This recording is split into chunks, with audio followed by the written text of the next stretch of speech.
absolutely exhausted from working on your career and your family.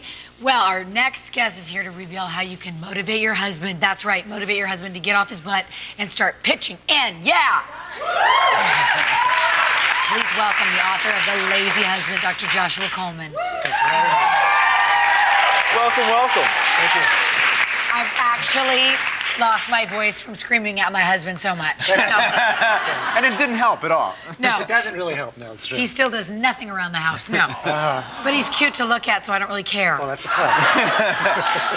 So first tell us what gave you the authority to write a book like this? Yes. Are you a recovering lazy husband? Yeah, I'm indeed a recovering lazy You husband. are? Yeah. Okay. At least that's how my wife refers to me. Okay. But also I'm a psychologist in private practice. I see a lot of women in my practice, and it's a complaint that I hear all the time. How do I get my husband to do more parenting? How do I get him to do more housework and that kind of thing? So how do you help us? What do you do? Because I am a wife. I do have a lazy husband, but I will say in his defense, there are other things that he does quite well. Yeah. So how do we motivate him in other areas that we might want a little help in? Okay, so one of the first things you want to think about is being willing to compromise and negotiate your standards around the housework and how the children are raised. So one of the common problems that women make is that they get too controlling around like how the house is supposed to look or how the kids are going to be raised. It's a big problem when kids come on the scene, because in those situations where mom can kind of back up and let dad get much more involved himself, that men are much more involved as parents, and they also do much more housework.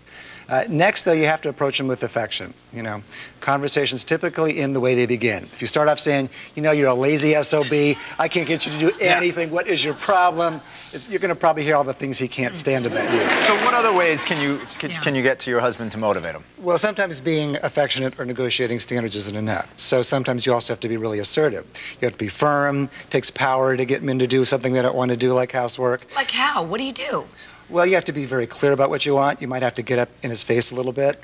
Like with my wife, I used to be a lazy husband, and it really wasn't until she got much more assertive that I started to change. So one of the examples of that is being willing to play hardball. And by that, it may mean that you have to say, look, I'm no longer willing to cook your meals for you if you're not going to do the dishes. I'm not going to do your laundry if you can't get your laundry into the hamper. So those would be some examples of playing hardball and being assertive. Or how about if you just take their clothes and throw them out the window? That's being assertive. Yeah.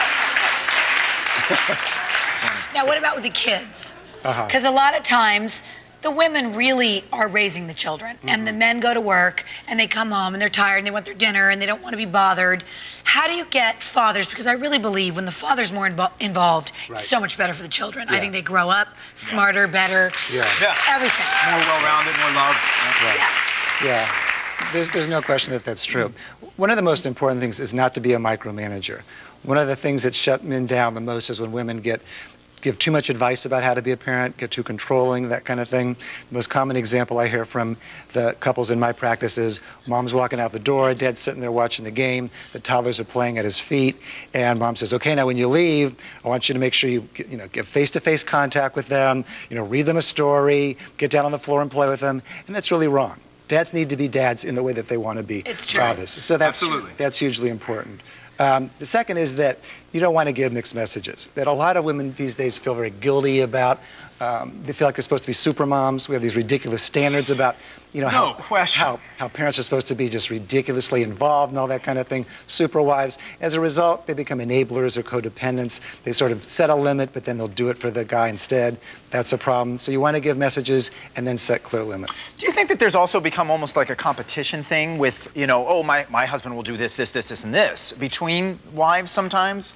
I think that can happen. I have heard that happen. Yeah. And I think it's a big mistake when the wife says to the husband, well, Harry down the street does dishes, or he plays softball with his kids. Let's not use the name Harry doing dishes, because that ain't happening. We'll say Tom.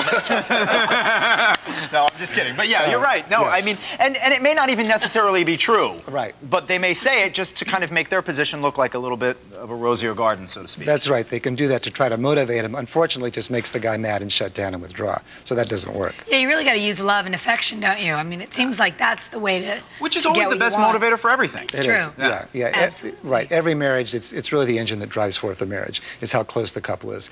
In general, men do much more housework when they feel like their wives like them and care about them. Same thing with parenting. And that brings me to the last tip, and that is that you have to communicate productively.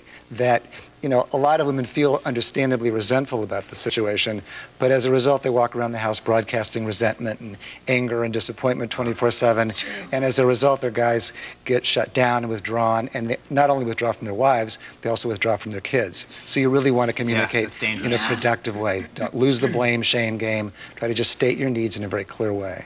Great. Well, thank you Thank so you very much. Yeah, that was very informative. Good information. For more information on The Lazy Husband, check out our website. Don't go away, we'll be right back.